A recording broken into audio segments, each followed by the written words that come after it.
Olá pessoal, estamos aqui para mais um vídeo de Pensando Alto, só que este é um vídeo dividido em três partes. Nós temos três vídeos da série teorizando sobre a física dos corpos sutis. Esse especialmente vamos falar sobre o corpo etérico, o duplo etérico. No outro vídeo falaremos sobre o corpo astral e no terceiro falaremos sobre o corpo mental.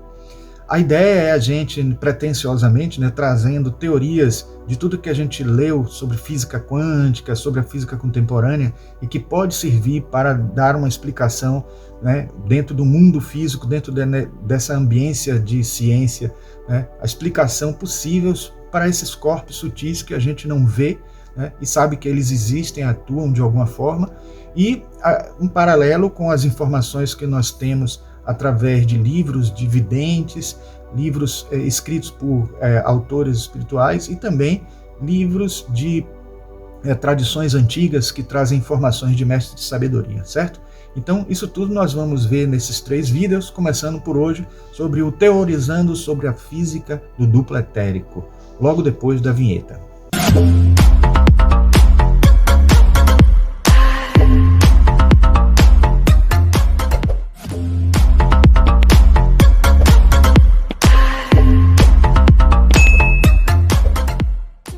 Então a primeira coisa que eu queria falar para vocês é que o duplo etérico, ele é um corpo que está muito bem documentado neste livro aqui da editora Teosófica, que é um livro editado correspondente a essa mesma edição da Pensamento, mas aqui nós temos a edição da editora Teosófica que é mais recente, e traz muitas informações obtidas por autores teosóficos e tal, teosofistas, e, em geral, uma compilação que o Arthur Power faz de vários livros de outros autores, especialmente de Leadbeater, Annie Besant, que trazem para a gente as suas experiências com a vidência, com a clarividência, e explicações bem interessantes sobre esse duplo etérico, e que nós vamos usar ele como uma base principal. Mas outros livros aparecerão e nós vamos mostrar à medida que eles forem surgindo dentro do conteúdo.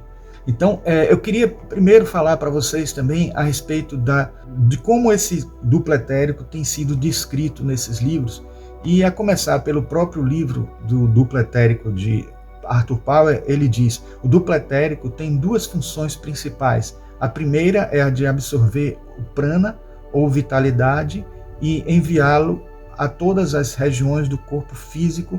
A segunda é a de servir de intermediário ou ponte entre o corpo físico e o corpo astral, e também transmitindo consciência dos níveis astral e superiores ao astral para o cérebro físico e o sistema nervoso. Com isso a gente vê que essas duas funções são importantíssimas e que tem muito que a gente analisar dentro do ponto de vista da física, da física atual. Mas uma coisa que é importante logo de cara a gente dizer a partir dessas afirmações é que, como que um corpo desse, que é um duplo mais sutil, físico também, do plano físico, ele não tem nenhum sinal, não aparece de alguma forma no mundo físico para os cientistas, Será que ele não aparece? É isso que nós vamos ver agora, Temos vários indícios que ele realmente aparece, mas só que a gente não está entendendo dessa maneira, como se fosse um duplo etérico, um corpo sutil. O próprio Arthur Power, mais adiante, ele diz assim: como é veículo do prana ou vitalidade e não da consciência mental, não pode, sem prejuízo da saúde, separar-se das partículas densas às quais transmite as correntes vitais. Eu estou aqui separando, gente, as informações que vêm dos livros que são sérios e importantes dentro das informações do duplo etérico, para que a gente possa tentar encontrar paralelos dentro da física quântica para essas informações que a gente tem através dos livros teosóficos. Já no livro O Homem Visível e Invisível, a gente encontra uma fala de Leadbeater, que é o clarividente, que na verdade talvez seja a fonte original de muitas das informações do livro duplo etérico.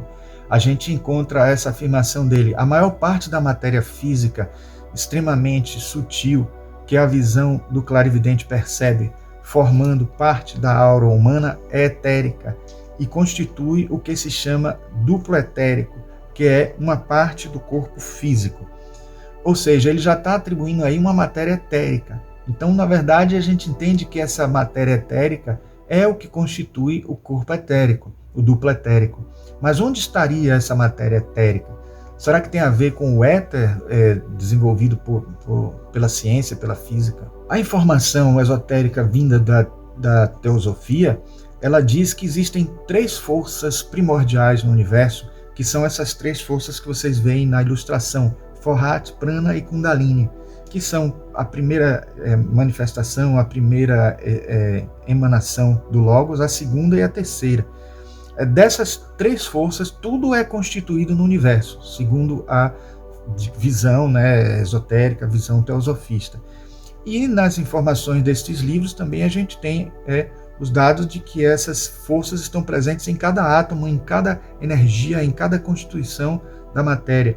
Começando pelo Kundalini, que é a que primeiro se manifesta, mas depois vem o segundo Logos, que é o Prana, da ordem contrária, primeiro o terceiro Logos, o segundo Logos, por último o primeiro Logos, que se conecta com estes dois, dando o resultado final da conexão destes 3 e gerando a vida, a forma, a evolução. Aqui nós vemos um corpo dentro da ilustração do livro Chakras, de Leadbeater, mostrando esses chakras e falando a respeito destas energias.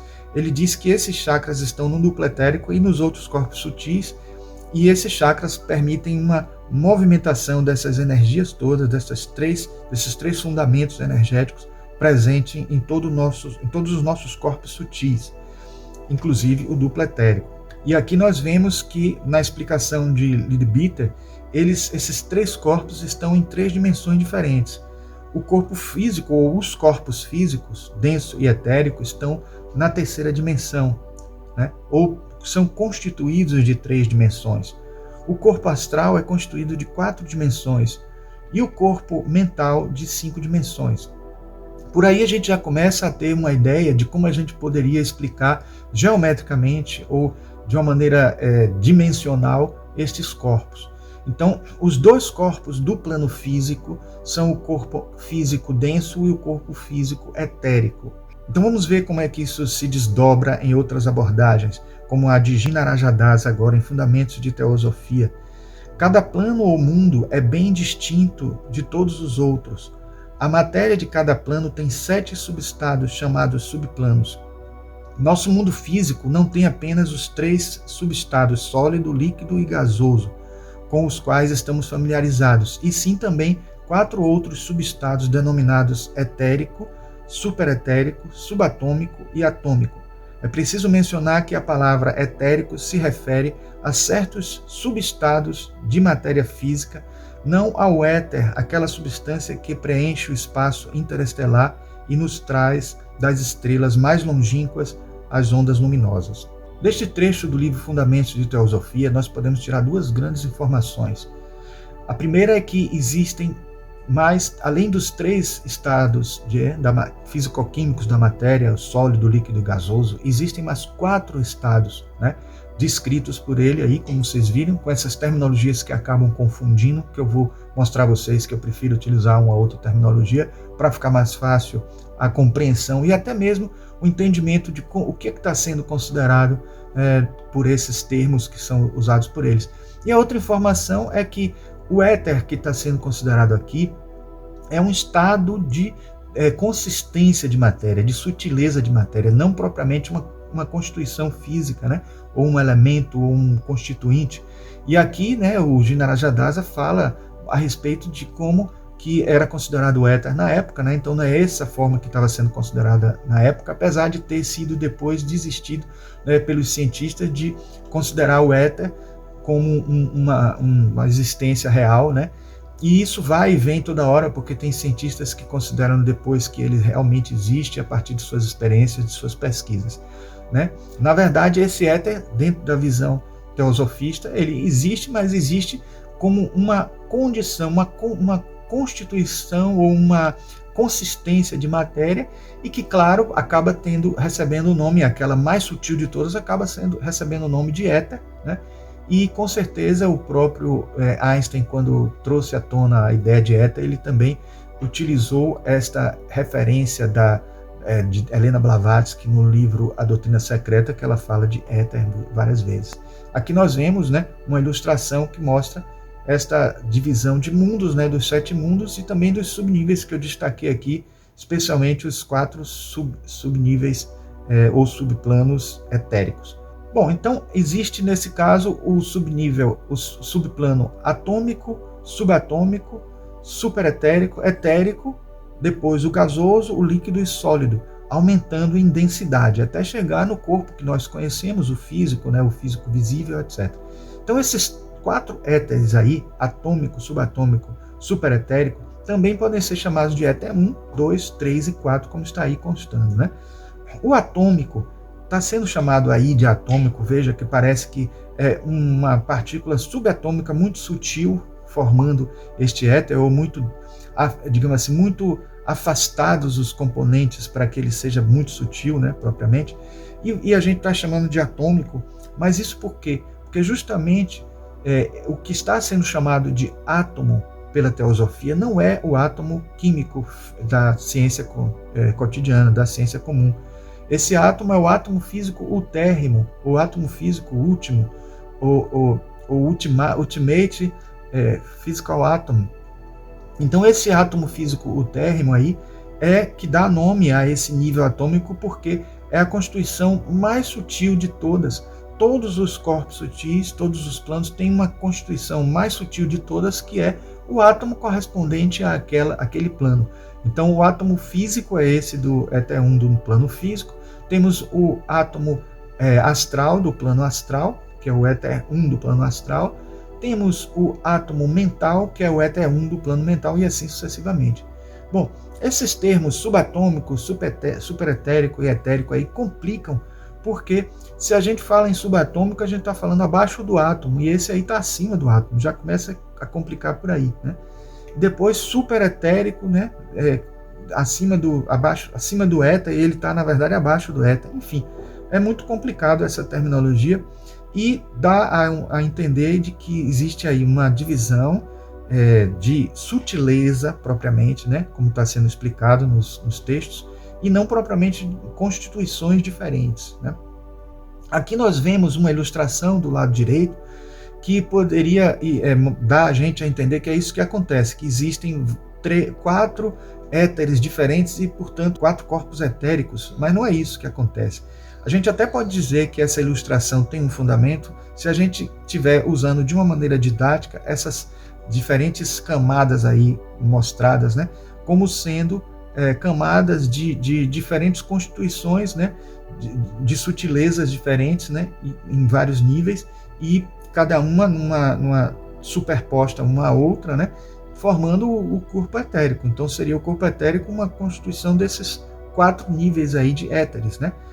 E que nós vemos que eles estão intermediando o corpo astral, como na ilustração aqui do centro, né? O mais azulado, o azul violáceo, ou alguma coisa assim, um azul mais sombreado, né? Como é descrito por vários clarividentes, formando o corpo etérico, e o corpo astral, na sua condição neutra, né? Sem os pensamentos, etc., ele teria uma cor mais prateada, brilhante, mas quando os pensamentos, as emoções ocorrem, eles são preenchidos, né, principalmente esse ovoide, de outras colorações. Mas o corpo astral é papo para um outro vídeo. Então, no livro Química Oculta, Leadbeater e Annie Besant também desenvolvem ainda mais esse conteúdo, falando do átomo físico térrimo em várias situações, em vários momentos, e mostrando essa ilustração aí, que é a representação desse átomo físico térrimo, que ele contém a energia kundalínica aí, porque é como a energia principal dele, apesar de ele ter todas as três, né, as outras 2 também, né, o Forhat, o Prana e o Kundalini, mas o Kundalini é a principal porque é a Kundalini que dá materialidade ao universo, é que faz o universo existir enquanto matéria, é a primeira que existe para que essa matéria possa existir e começar seu processo evolutivo. E aí vocês veem nessa ilustração do ovoide com uma serpente circundando, né, mostrando que essa energia kundalínica está presente inclusive nos vórtices de energia que formam o próprio átomo físico térreo, né? Então é básico, é importante estudar o livro Química Oculta para poder entender essas informações que vamos falar aqui agora e para entender a fundo como que poderia ser uma possível alusão dessas informações todas à teosofia, ou como a teosofia pode ajudar o nosso entendimento de uma física de um duplo etérico. Aqui nós já estamos mostrando os mesmos éteres que nós falamos nesse instante, só que tentando dar uma associação, uma analogia ao que nós entendemos hoje, né, como física. E aí a gente tem o éter 4, que corresponderia ao plasma, que seria o quarto estado da matéria, né? São íons, na verdade é como se a gente separasse o lado positivo e o lado negativo de um átomo, né? Ou seja, o seu núcleo e a sua eletrosfera, né, os elétrons, separando, né, com toda a sua constituição. Então todos os elétrons constituintes das camadas, né, energéticas de um átomo formariam um íon negativo, e todos os componentes do núcleo atômico formariam um componente positivo, porque tem nêutron e prótons, mas os prótons são positivos, então seria esta ionização, essa separação. Então, se a gente fizesse a separação de todos os átomos, todas as moléculas, né, entre si, a gente teria o estado gasoso, né? Como a gente já sabe que quando aumenta a temperatura, algo se transforma em gás, é porque o movimento da matéria está afastando as moléculas, né? Mas aqui a temperatura seria tão alta que separaria a parte elétrica da parte nuclear. Então, geraria íons, e esses íons formariam o plasma, o estado plasma. Só que, assim como existem elementos naturalmente sólidos, como, por exemplo, o ouro, elementos ou substâncias naturalmente líquidas, como a água ou o próprio mercúrio, que é um metal líquido, né? Substâncias e elementos naturalmente gasosos, como os gases nobres, etc., o CO2, o oxigênio, etc. Existem também elementos e substâncias naturalmente plasmáticas, que não precisariam de uma temperatura altíssima para poder se tornar um plasma. Então, aí seria a constituição do éter 4, correspondente ao éter 4, uma consistência mais etérica no nível éter 4. Se a gente separar ainda mais esses éteres, vamos dizer assim, separar ainda mais esses componentes, pegando o núcleo atômico, a gente teria, o núcleo atômico é formado de hadrons, que são partículas mais pesadas. Então, esses éteres formados, constituídos por partículas dos núcleos do átomo, seriam o éter 3. Enquanto que separados, né, totalmente separados, sem estarem agrupados, né, os componentes da eletrosfera seriam os leptons ou quarks, os leptons e os quarks, porque os dois estão no mesmo nível de sutileza. Então, por exemplo, o neutrino é um lepton, o elétron é um lepton, que são partículas menores, mas com menos massa, mais leves, né? E o neutrino, no caso, ele ainda por cima é neutro, então ele nem carga tem, então ele recebe, inclusive, pouca influência do eletromagnetismo. E os neutrinos, ainda recentemente se descobriu que eles têm massa, mas uma massa muito, mas muito, muito reduzida. Então repare que o éter 2 ainda tem massa, ainda tem uma certa dimensão, vamos dizer assim, e uma certa sutileza maior do que a do éter 3, né, mas menor do que a do éter 1, que seria os chamados subquarks, como muitos teosofistas físicos estão chamando, porque eles estão abaixo dos quarks, ou WIMPs, que são partículas que têm interação fraca da gravidade, que seriam partículas muito minúsculas, correspondentes talvez a supercordas, e nós podemos dizer que é onde está aí a posição do éter 1, que é o átomo físico, o térreo, né? Aqui nós fizemos uma tabela que relaciona o conhecimento da teosofia, né, da química oculta, né, e as diversas fases, né, as diversas subdivisões em subplanos, né, e planos. Aí a gente vê as diversas subdivisões em subplanos da química oculta, né, da teosofia, e as subdivisões, né, em várias escalas, até inclusive com essas ordens de grandezas aí embaixo, mostrando como acontece na física quântica, né? na física acadêmica. Então, chama a atenção de que nesse último nível que a gente está considerando o éter 1, a escala não é mais nem quântica, é subquântica, porque está abaixo dos domínios da física quântica. Neste livro, O Homem e Seus Corpos, Annie Besant traz ainda uma informação de grande importância para a gente, nessas abordagens que nós estamos fazendo, que ela diz o seguinte: a física moderna pretende que todas as modificações que se produzem no corpo são acompanhadas por uma ação etérica. E ela completa ainda mais adiante que, segundo os materiais de que são compostos os nossos corpos físicos, subdividem-se em corpo grosseiro e duplo etérico, dos quais o último é a reprodução exata, partícula por partícula, do corpo visível, é igualmente o intermediário que põe em movimento todas as correntes elétricas e vitais das quais depende a atividade do corpo. Isso aí é uma informação de grande importância, porque repare que pode parecer algo paradoxal entender que, ao mesmo tempo, o corpo etérico é formado de diferentes partículas mais sutis do que o átomo, né? E em vários níveis, como o éter 4, 3, 2 e 1, e ao mesmo tempo o éter, né, ou o corpo etérico, o duplo etérico, ser um duplo perfeito, partícula por partícula. Isso significa assim que se existe um duplo partícula por partícula, existe uma duplicidade entre as mais sutis, né, que nós estamos considerando o éter 4, 3, 2 e 1, e uma partícula também etérica associada a esses éteres 4, 3, 2 e 1. E cada átomo, cada molécula, cada órgão também tem um duplo perfeito. Então a gente não pode considerar mais somente aqueles elementos mais sutis ou partículas mais sutis como o éter. Tem que ter algo mais, ou o duplo etérico, tem que ter algo mais que seja duplo disso e que esteja em uma outra densidade, em outra sutileza, que não seja perceptível, que não seja visível. E para a gente entender isso, a gente precisa recorrer ao conceito de algo que se chama na física hoje de Brana. Vamos então a este conceito.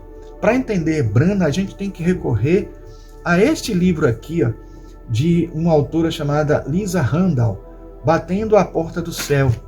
Neste livro, a Lisa Randall nos dá uma definição de Brana bem didática, que por isso que eu trouxe ele para vocês, essa definição para vocês. A palavra Brana deriva de membrana, assim como membranas que são superfícies bidimensionais num espaço tridimensional. As branas são superfícies com menos dimensões num espaço com mais dimensões. Ou seja, uma superfície de 2 dimensões num cubo, ou a parte plana, a face plana de um cubo, é o Brana desse cubo. Se eu pegar qualquer seção, né, dentro do cubo, né, como essas que estão aparecendo aí, essas 2 seções dentro de um cubo, elas são branas desse cubo. Então, já conhecendo o conceito de Brana, a gente pode entender o seguinte, que o Brana dessa cortina, nessa ilustração aí, só para dar uma analogia, ele está, essa gotícula que está escorregando aí da cortina, é algo que está preso a esse Brana aí, né, nessa superfície. Então, o que os cientistas dizem é que a matéria ela está presa em um Brana, está associada a um Brana. Por isso que, por exemplo, na teoria da existência de uma quarta dimensão, alguns perguntam assim, por que se existe uma quarta dimensão, por que em um quarto fechado o gás não escapa pela quarta dimensão? E a explicação dos físicos é justamente porque o Brana se fixa, se prende, né? Ou melhor, a matéria daquele Brana se prende a esse Brana, de alguma forma. Então a gente pode entender por essa ilustração que está aí aparecendo, que o corpo físico ele tem 3 dimensões, mas se a gente reduzisse ele para 2 dimensões, como está aí mostrando, é como se existisse algo que está aí, né? Como está aí. Um Brana que é o corpo físico denso e um outro Brana que é o corpo físico etérico. E logo depois nós temos já o corpo astral com 4 dimensões, e aqui está representado com 3 dimensões, e assim sucessivamente, né? O corpo mental, etc. Mas é importante perceber que existe aí uma diferença dimensional entre o corpo etérico e o corpo astral, né? O corpo físico também, né? Bom, então nessas ilustrações aí nós vamos entender assim, o que seria o Brana de uma linha, que essa linha branca que está em cima com a bolinha vermelha, que talvez não dê para vocês verem direito, mas um ponto, né, é o Brana de uma reta. E logo abaixo a gente tem uma reta, ele é o Brana de um plano.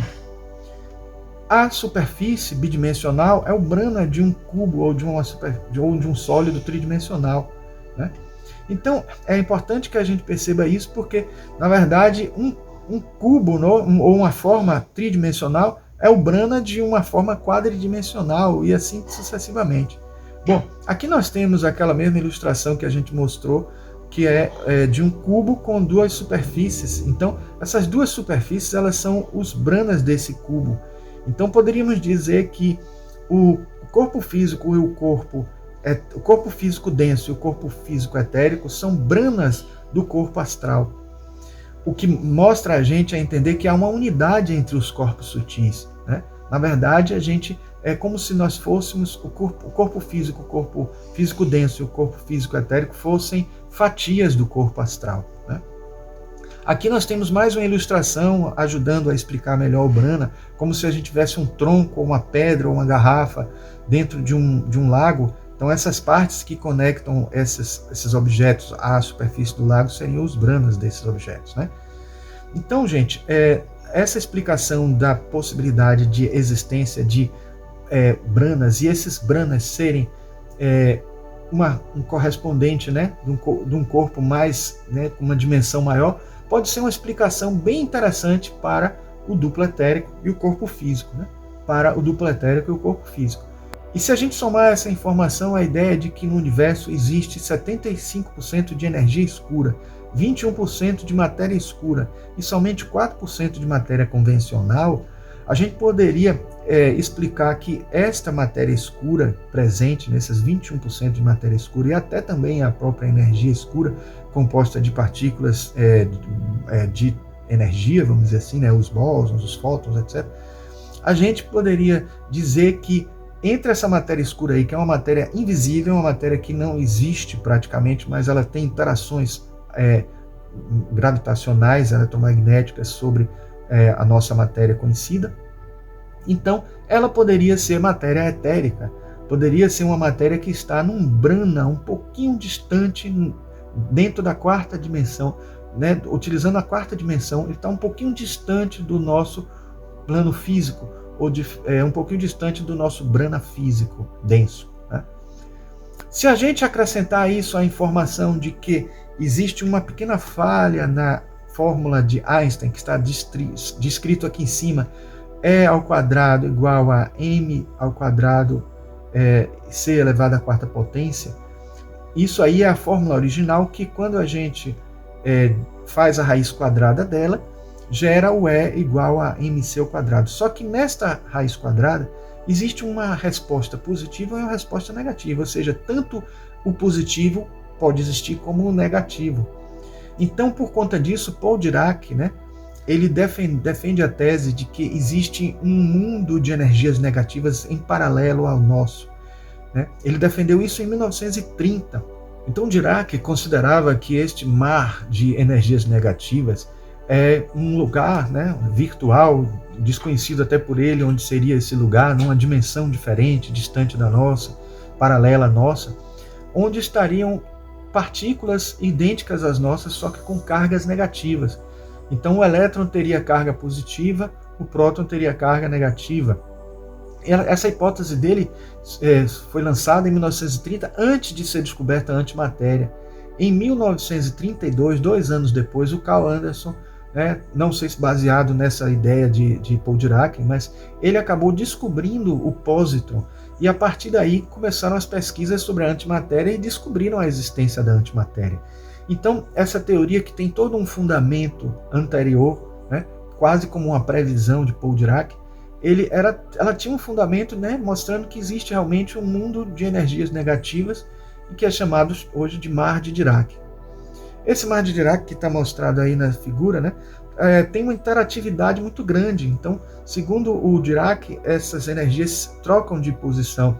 E há uma tese também que faziam os cientistas não gostarem muito do Mar de Dirac é de que a ideia de que as energias do universo tendem sempre a um padrão mais baixo, a uma energia mais baixa.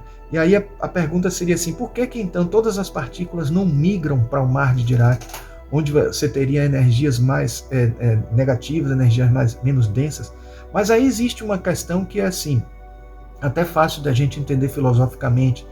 Se a gente chama hoje a energia positiva como sendo a do mundo físico e a energia negativa como sendo essa do Mar de Dirac, por que a gente pode chamar a negativa de lá e a positiva de cá? Por que não seria o contrário? Isso é difícil de responder, né? Porque, na verdade, a gente, hoje, na ideia da teosofia, a gente pode entender que o mundo sutil, ele vem antes, ele é mais importante, ele é primordial, porque o nosso mundo físico é um mundo ilusório. Então, o correto até seria chamar este mundo nosso de mundo de energias negativas e o outro mundo do Mar de Dirac de energias positivas, né? Mas ele resolveu essa questão dizendo que simplesmente existe lá partículas correspondentes que ficam trocando de posição. Então então toda vez que há uma baixa de energia para poder conseguir ter um equilíbrio energético, de poupança da energia, de equilíbrio a partir da menor energia, como é o que os cientistas defendem a ideia, a energia do Mar de Dirac está ocupada. Então, mesmo que a gente seja aqui a energia mais baixa, digamos, poder, de menos potencial, não tem como a energia mais sutil ocupar aqui, porque já tem energia ocupando aqui. Mas o que eles dizem é que existe uma troca. Então, quando uma bolha de energia ou uma partícula de energia migra do Mar de Dirac para o nosso mundo físico, outra partícula do nosso mundo físico vai para o Mar de Dirac. Então é essa troca que ocorre que faz com que a interatividade entre esses dois mundos seja muito grande. Aí a gente se pergunta, o que seria então esse Mar de Dirac? Por que não ser exatamente o Brana etérico? E nesse Brana etérico a gente ter essa, digamos, interatividade muito grande entre os dois níveis, né? Entre o duplo etérico e o corpo físico. E aí se explicaria muito bem a existência, partícula por partícula, de um duplo, de algo que se divide exatamente igual. E se a gente tem dúvidas sobre, por exemplo, um ser antimatéria, outro ser matéria, por que eles não se aniquilam? É fácil explicar isso, porque um está num brana, outro está em outro. Se esses branas colidissem e estivessem em conjuntos, eles poderiam se aniquilar, como a teoria da antimatéria defende, né? Neste livro Ciência Oculta e Ciência Moderna, de Ika Taimni, né, nós temos uma fala dele que diz assim: tudo deve ter seu igual e oposto, sob alguma forma e em alguma parte. E já que essas duas formas opostas não podem coexistir no mesmo mundo, deve haver dois tipos de mundos que são totalmente independentes e fora do alcance um do outro. Um desses mundos deve ser composto de princípios como existem em nosso mundo e como os conhecemos, e o outro mundo, que podemos chamar de antimundo, deve ser composto de todos os princípios em sua antiforma. Repare que isso aí é uma evolução do Mar de Dirac, porque já de um mundo da ciência que já admite a existência de antimatéria e de um mundo inteiro de antimatéria, né? Aí a gente se perguntaria, onde está esse mundo? Essa seria aí à esquerda a tabela periódica da física quântica, que você tem um mundo de matéria e um mundo de antimatéria.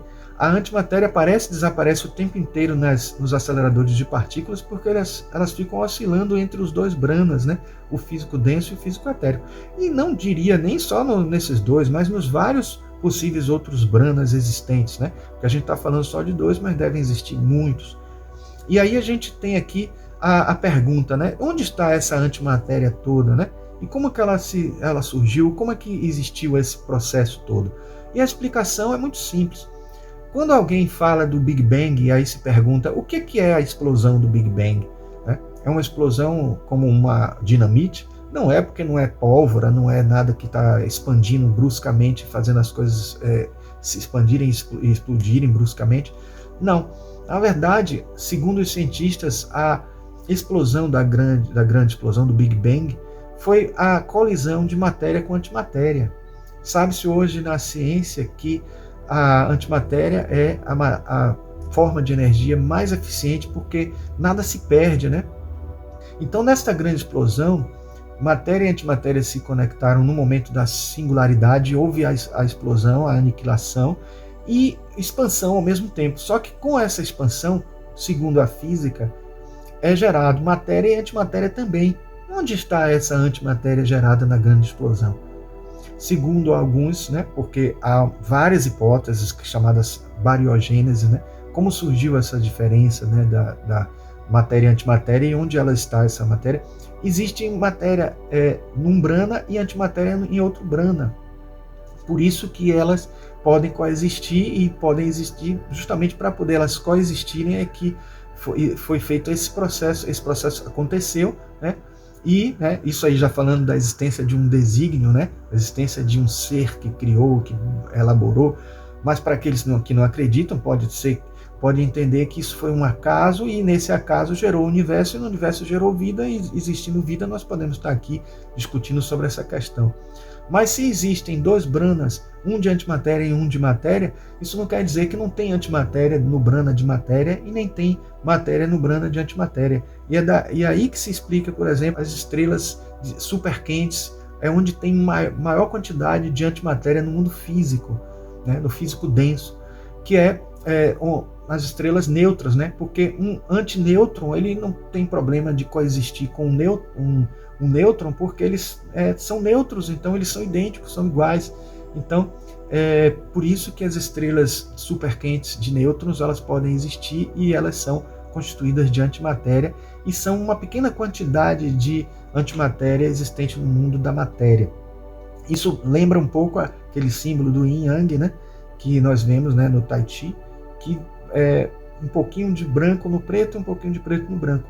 Então, com certeza, existe um pouquinho também de matéria no mundo, né, etérico, vamos chamar já assim, né, ou no mar de Dirac, que seria nas estrelas de nêutrons, nas estrelas superquentes etéricas, as estrelas superquentes pertencentes ao mundo do mar de Dirac, né? Então aqui tem uma representação disso, né, como se fosse um tanque aí, né, o mar de Dirac embaixo, o MC ao quadrado positivo em cima, o MC ao quadrado negativo embaixo. E aí a pergunta, como que interagem essas partículas, como interage o mundo etérico com o mundo físico, né? Além dessas trocas que eu falei que ocorrem das bolhas do mar de Dirac, também através de entrelaçamento quântico, né? De essa interligação quântica que as partículas estabelecem, tanto no nível do próprio plano, dentro do mesmo brana, como também de um brana para o outro. Este livro, O Universo Espiritual, de Fred Alan Wolf, que não tem em português, ele fala muito, mas muito sobre esse assunto, então eu recomendo quem lê inglês e quem tiver acesso a esse livro. E aqui está mostrando, por exemplo, que toda vez que uma partícula, um elétron, ele recebe uma carga de fóton, né, ele adquire energia e passa para uma camada energética mais elevada, mais para fora, né? E toda vez que ele passa de uma camada energética maior para uma menor, ele emite fóton. Então toda vez que se produz luz, é isso que acontece. Mas o próprio Dirac perguntou assim, e se um elétron da camada mais baixa, mais próxima do núcleo, ela emitir fótons, para onde ele vai? Os cientistas dizem que se duas partículas de fóton for emitida, um elétron desaparece. Ou, segundo Paul Dirac, ele vai para o mar de energias negativas, que seria esse outro brana, né? Então, provavelmente, um outro elétron vem de lá, deste mar de Dirac, e vem para este mundo aqui, ocupando o lugar dessa partícula, e essa partícula daqui vai para lá, fazendo uma troca. E a gente pode até, digamos, teorizar que essa transferência de um para outro, de um brana para outro, ocorre através de buracos de minhoca. Afinal de contas, muitos cientistas consideram que o próprio salto quântico, que é essa transição de uma camada menos energética para outra, ocorre também por um buraco de minhoca, como vocês veem aí do lado esquerdo. E do lado direito poderia ser a transição do plano físico para o brana etérico, mostrando um elétron sendo transferido, né, através de um buraco de minhoca desse aí, né, porque a mudança é brusca. E aí a gente pode até explicar, de certa forma, a existência dessa interatividade entre esses dois branas, como vocês veem aí no cubo, com as duas fatias de branas diferentes, né, dentro do mesmo plano, né? Dentro do plano astral, mas que são dois componentes do plano físico que tem uma dimensão a menos, né? Dessa maneira a gente pode entender que o duplo etérico é um brahma do corpo astral, mostrando que este duplo etérico é parte do corpo astral, não é uma coisa totalmente separada. O nosso corpo físico também é um brahma desse corpo astral. E se a gente for perceber dentro do encadeamento, o corpo astral é um brahma do mental e assim sucessivamente, incluindo todos os planos, né? E aí a gente começa a entender até como que é uma coisa fácil de entender dentro da física, ou melhor, não tão fácil assim, mas como é possível de se explicar geometricamente a existência de uma unidade nesse universo inteiro, né? Aqui nessa representação a gente tem o corpo físico, o corpo etérico dentro do plano físico, para vocês entenderem dentro de uma síntese. Temos o corpo astral, que estaria em outro plano, no plano astral.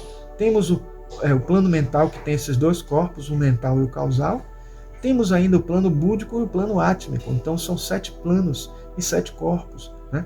Então a gente pode entender assim, dessa forma, que tudo se encadeia dentro desse mesmo mecanismo dimensional, entendendo sempre o corpo menos sutil como um brahma do corpo mais sutil, subsequente. Então, pessoal, para encerrar, eu gostaria de trazer uma afirmação de Arthur Power no livro Duplo Etérico, que é a afirmação que encerra o livro. A alma humana é imortal e o futuro é algo cujo crescimento e esplendor não tem limites. O princípio doador de vida em nós e fora de nós é imortal e eternamente benfazejo. Não se pode ouvi-lo, nem vê-lo, nem cheirá-lo, mas é percebido pelo indivíduo desejoso de percepção. Então era isso que eu queria falar para vocês sobre uma descrição, sobre uma tentativa de teorizar sobre a física do duplo etérico. E logo depois vamos trazer para vocês também um vídeo sobre a física do astral e a física do mental, ok, gente?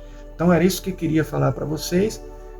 Espero que vocês, se tiverem gostado do vídeo, deem um like. Se estiverem gostando desses conteúdos, se inscrevam no canal e apertem o sininho para que vocês tenham, para que vocês possam receber conteúdos desse canal também para vocês sempre que eles forem lançados no nosso canal, ok? Então até o próximo vídeo.